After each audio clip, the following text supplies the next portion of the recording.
also on YouTube. And this morning, I am very, very honored to have Margaret Joseph. Margaret Joseph is our guest this morning. She is a lot, but most recently, she's put out her very first publication, Shades of Pink, and we are in the month of October.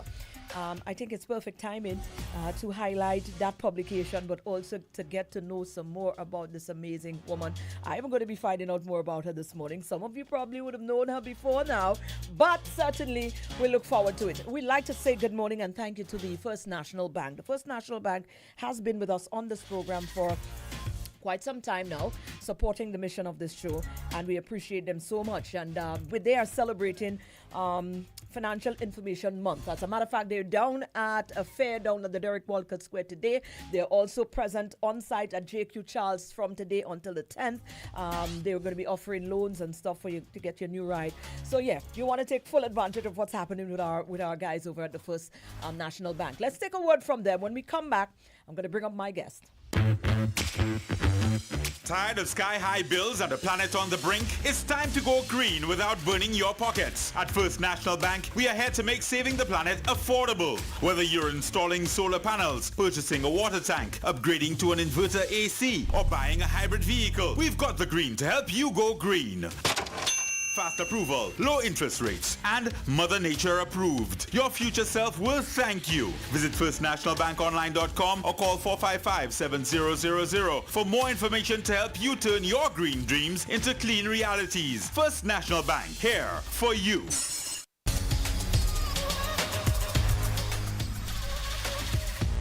Well, very well. There we are. And like I said, this lady is the best sports possible. She's affectionately known as Jennifer to the people who know her very closely. I'm going to bring her up on screen right now. She is the one that is joining me this morning. Margaret Joseph, Jennifer Joseph, whichever way you want to call her, this is the lady that is joining us this morning. And we are so grateful that she decided to join us. I'm getting a feedback, Jenny. I'm not sure why. Okay, well, I will. Yeah. You still getting the feedback? Yeah. All I right. don't have You don't have earphones. earpiece. Well, okay. I'm hearing you better now. Are you hearing me? Yes, I can hear you. Right. Well, it's better. It's better. So we can leave it at that. Good morning, and thank you so, so very much. Let me say, I respect you on so many levels. You are such a good sport. Thank you very much for a You're last welcome. minute accepting this request to join us on the show this morning. We appreciate that. How are you? I'm good then. Right. Now, oops, she got cut off. She's going to come back on. Let's give her a minute to come back on because let me just give you a little insight. I mean, she went to the Ave Maria school, she's always been very passionate about service to people. She's actually, after the Ave Maria, she went into the St. Joseph Convent.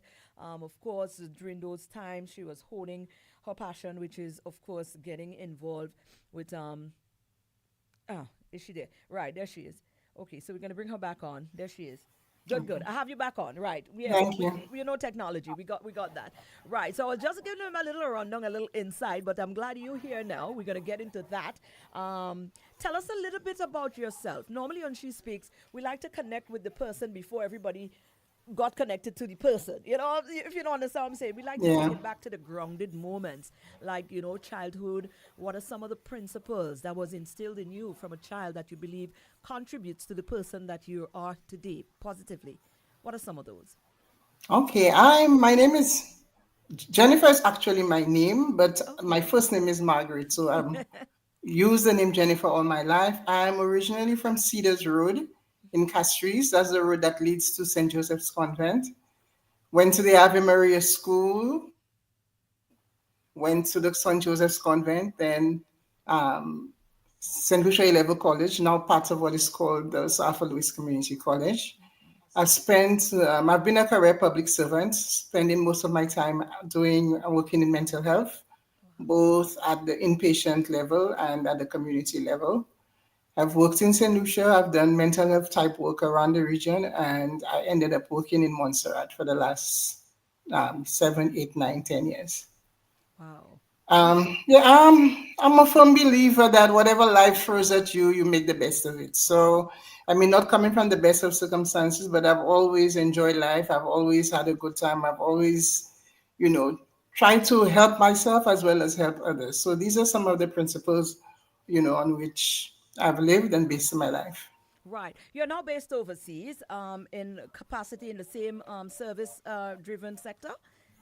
No, in fact, I've actually kind of formally left the public service. So I'm kind of in the private sector now, more into administration in a construction project. Oh, wonderful. But your Yeah. service, your passion to service remains. I think this is part of Yes. you. We can't take away from you. Now, Yeah. let's forward over to publication, becoming an author, because you've also gone into publication and you've written some books, I believe. I have sight of at least one of your publication here with me, and of course we have the other one, which is why we connected in the first place, because it is the month Right. of October, and you have Shades of Pink. We are definitely going to come to that, but before that, you had Lady Under the Stairs.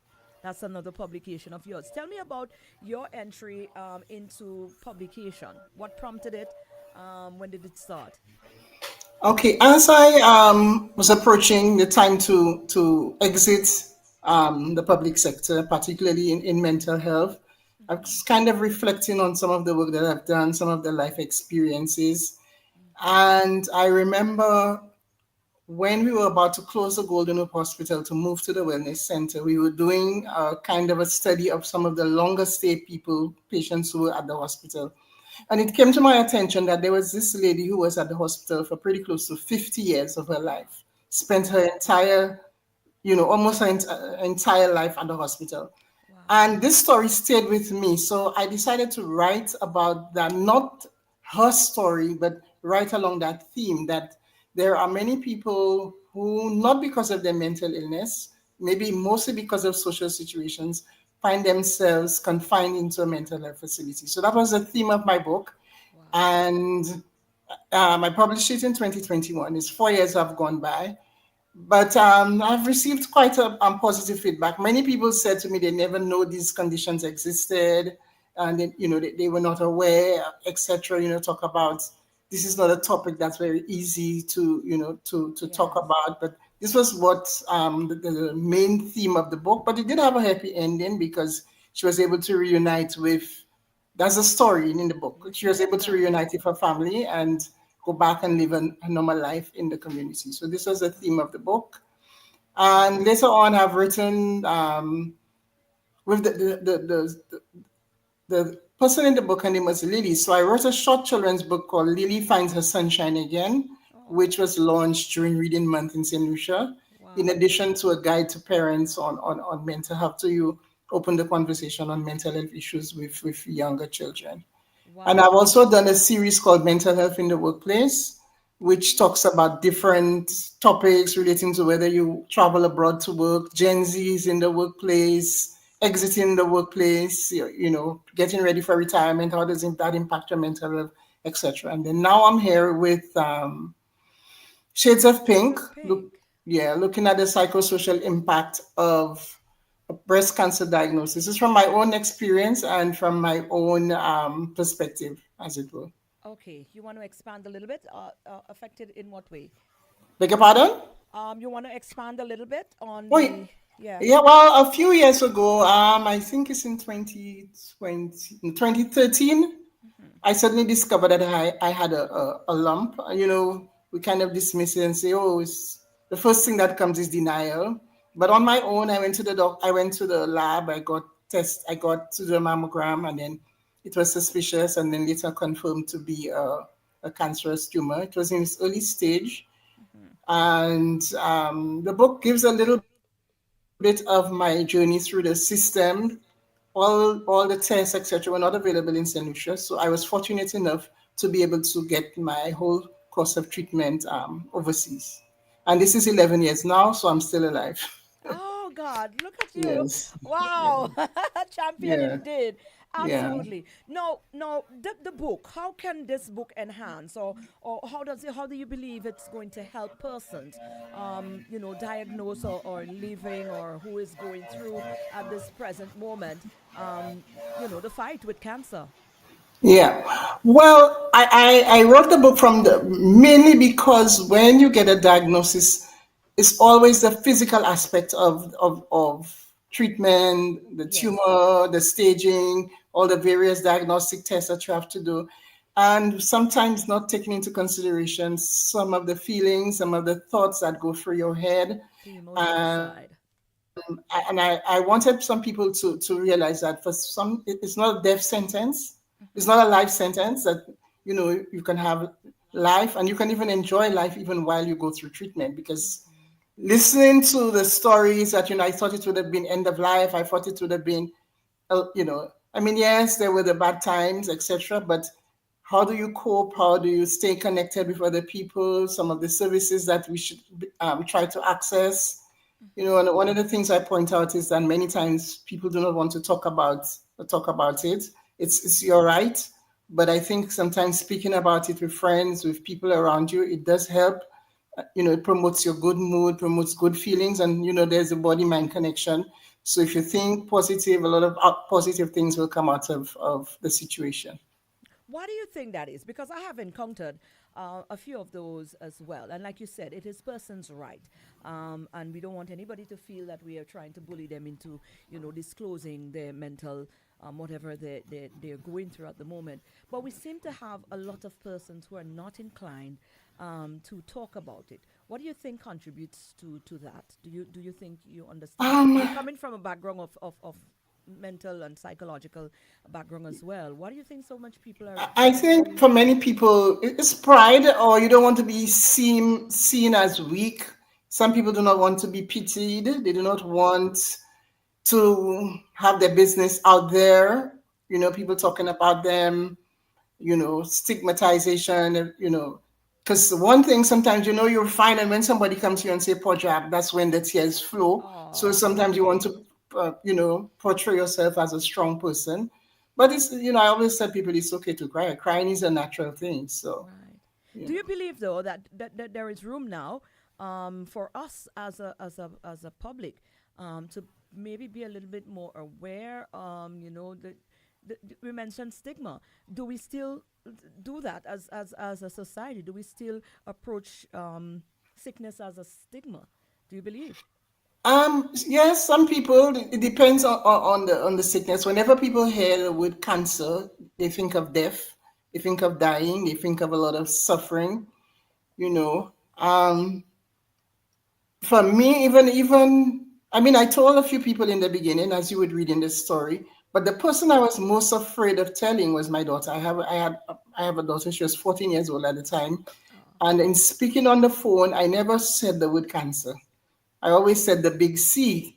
But then she picked it up. She's smart. She's tech savvy. She saw all the websites I was visiting, and yet still foolish me saying I don't want to tell her because I think that was the only time I would have broken down. So you always, especially if you're the person who always want to portray yourself as strong, mm-hmm. speaking about certain things you think that's going to negatively impact your family or people around you. Sometimes you keep it close to your chest as long as possible.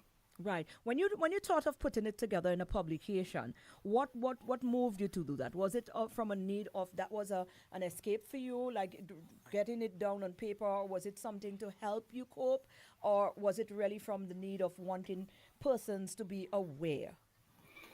I think initially I didn't. I had no thought of writing, but I went to a workshop sometime, and then I met this gentleman from. He was from the WHO, and then when we were talking about non-communicable diseases, including cancer, Mm-hmm. and the fact that many people have to go abroad for treatment because some of the services are not available in the country. He told me he think that I should document this and share with others. So I did again, like other people. I would have wanted to keep my story to myself, but it's 10, 11 years, and again, I would not have been able to do it one year after, or 2 years after, 3 years after, because you have to process things in your head, Right. you know. And that's the time I felt ready. Maybe I started more than a year ago to actually put this together. Right. Now the publication is out on Amazon. You can find it there. What do you hope for persons picking up a copy of that? Or maybe there's a soft copy available as well? Kindle, Yes. right. So persons who goes through this publication, who ingest it, who takes it in, what do you hope it's going to imprint upon them? There are three categories or four actually categories of persons who can benefit. Someone, particularly those in the very, very early stages, Mm-hmm. to let them know that they're not alone, to let them know that it is not a life sentence, to let them know that it's okay to cry. Anytime we get bad news, whether it be a medical diagnosis or a friend has something, we have to process the information. And sometimes we go through stages, we go through denial, we go through doubt, we go through self pity. And these are all natural reactions. There's nothing wrong in having those feelings.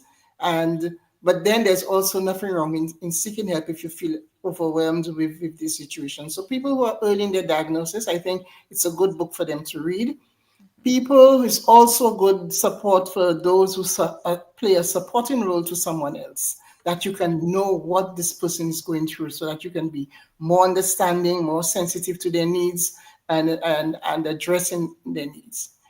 Right. One of the things the book taught me, sometimes we go through life and have some negative experiences and think that everyone is bad or whatever it is. Going for that diagnosis, I met some wonderful people. As a strong woman, I feel okay. I don't want to be helped and so on. I had to accept help from people. When I went away, I met long lost family friends. I had friends who came who gave money. I had friends who bought groceries. I had friends who provided me with tickets to go to shows. So it's you sometimes you deny people that when you stick to yourself, you deny people who can help or who has the means to assist. Sometimes we deny people that opportunity to express themselves in that way. So people who play a supporting role, people are very early in their stage, and people after the journey who wants to just become an advocate or become join a support group, because there are now 10 years ago there were not many. We had Faces of Cancer. We always had it. We also had the Cancer Society. So there are NGOs and support mechanisms in place which many people do not know about Mm-hmm. also.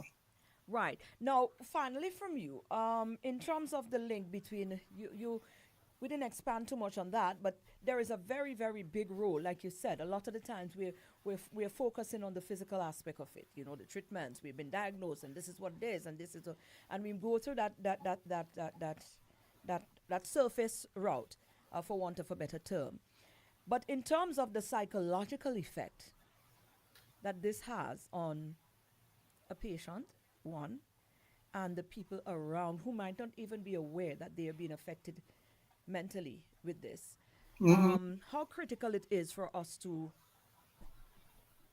hone in on that aspect of the cancer, especially now. We are in the month celebrating, keeping the awareness on, looking at all of the different things. And we've always dealt with the cancer, the early detection, the this. But like you said, a lot of the Right. time we have not really focused in fully on the emotional distress that it can have on a patient and also on the people that has to care for the person who is affected by it. How critical it is for us to start putting more effort into that aspect of it. It is very, very critical, because having from initially having a good support system around you, having your mind in a space where there is change, because when you get a diagnosis there's not a lot of time because of the nature of the illness. You have to be acting quickly and doing things, so you have to be alert. You have to think of finances, you have to think of childcare. Even after treatment you have to I when while I was away, I met women who you have to supervise your child while going through treatment, supervise your children's homework from a distance, you know Wow. discipline your children from a distance. So all these things sometimes we are not we do not take into consideration that we people are going through this physical treatment, and even after treatment, what is the impact on a woman of losing her breast? What Yes. is the impact on her relationship, her intimate relationship, sharing herself with another person? And you have some people lose both. For me, it was just a lumpectomy, so it's a very small scar. Even as small as the scar was, I didn't want to show it to anybody. So these are things that we going through the cycle, meeting other people, going to groups. Some people marriages, some people relationships break down as a result after they have had breast cancer treatment, have the breast removed. You know, very young people who have not had children never had a chance to breastfeed. So there are lots of things that we the ordinary people would not think about and take for granted and think it's just a medical condition. But there are other considerations that we think of. After treatment, there's this nagging feeling in your head. Will this come back? So you live with that on a day by day basis. Especially some of us have had you have almost 5 years of consultations after you go every 6 months worth of. And every time you go for the test, you figure, oh my God, you're anxious. Are they going to find something different? I just read an email where I said to the doctor, I noticed you said X, Y, and Z, and she had responded and said, you know, it's nothing or whatever. So it's very broad, and a lot of these topics are covered in the book, and I hope people get a chance to buy and read and share with as many persons as they can. Absolutely. Now, in closing, we're going to give you the opportunity, to just send out any form of encouragement. I mean, you gave so much tea there already, but sometimes there's just people out there on a daily basis who might, in general, they may not be affected by cancer per se, but generally, persons might be looking for some form of hope. You spend some time mental health in that environment as well. We have another issue again that we fail to talk about because there's this taboo, there's this stigma attached to it, but there's so many people who are stressed, there's so many people who walk around, we look normal, and I say we because there's moments even I myself find myself in moments where I feel overwhelmed, and that is natural and normal, and we have to start changing the narrative when it comes to how we approach things of that sort. So generalizing it, again, in persons who might just be listening at this moment, you want to throw out some encouragement or some little bit of advice to persons, just generally on life. Okay, generally, when we speak about mental health, we talk about our ability to cope with stressful life events. Things are happening and we can manage, but if something gets overwhelming, can we cope? And if we can't cope, what is there? What where can who can we reach to? Whether it be a friend, some of us are distrustful. We don't trust people, but there are times you have to open up to someone, whether your nurse, your doctor, your friend, your colleague. And it's that whole ability to enjoy life. We see people with everything that they have that the world can offer, and yet there's no enjoyment in life. So again, we think again, what is there, what is affecting us? We know ourselves, and finally, we know the people around us who are close, and you can detect when something is not right. Rather Absolutely. than you go and whisper and talk bad, you can just say, "Hi, what's going on with you?" You may not want to talk about it now, but I'm there and I'm available. Right. No, Margaret, Jennifer, what's next on the agenda? Because I am listening to you, and to me, no, man, a woman like you needs to be in spaces where we can utilize all of that goodness. I Yeah. mean, you eloquently put it together, so you put it together so eloquently. So I believe there's some room for you there in some form, some shape, somehow, to be able to reach people. I don't know in what capacity, but I'm feeling this energy right now, and plus your whole wonderful approach, to life in general. Because, from my first initial interaction with you this morning, I just there was just an energy that uplift, an energy, and we haven't even spoken for for at least 5 minutes, and there was just some upliftment about you. So I'm just so honored. I feel very very honored, and I feel that I was divinely aligned this morning to have had connected with you. And I just want to say thank you for allowing yourself to be used as a transportation for greater. I don't know if you well look like a woman of God. So I'm gonna say, like thank you for allowing yourself, to be a transportation for such goodness, for sharing such warmth, for sharing such inspiration and upliftment. I am so blessed that Thank you very I'm well. having you Thanks for this having morning. me. No problem. Appreciate you. And we'll Okay. talk again. We Yes, definitely we'll talk talk again. again. Definitely later to be exact. I'll be Yes. connecting with you. Thank you, and I'll talk to you Okay. soon.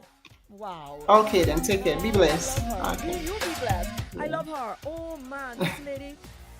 Oh, this lady inspired me so much this morning. I mean, final last minute, I reached out to her because I didn't have a guest this morning because we wanted a specific guest for today. And I reached out to her last minute and I just went in there and I said, let me ask her. And she said, oh, sure, no problem. I will have to leave. I'll have to go home because there's a lot of noise on the construction site. And there she is. She made herself available. I mean, come on, such selflessness.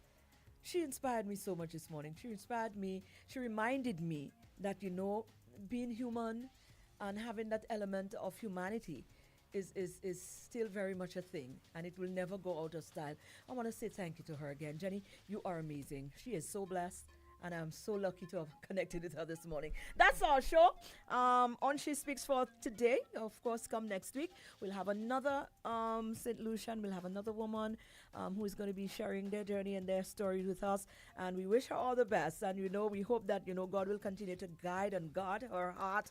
The anxiety that she feels, I hope that, that gets better with time. That, she's now a survivor. But, like she said, every time you keep thinking, is something going to come back? And I know she's not the only one that is going through that. Is a tormentation that sometimes cancer patient has to go through. And we do appreciate, but we're sending out her prayers to her as well, that she will, get to that place where she can at least enjoy some form of peace in that regard. Guess what, guys? The First National Bank is our partner. We take a word from them. And then that is also my time in your company for today. Yeah? Giggles is next. Or Giggles. I call him Giggles. Giggles is coming up next. At First National Bank, we believe being first means putting you first. Your first home? We've got the mortgage. Starting your first business? Count on our commercial loans. Dreaming of your first car? Drive it home today.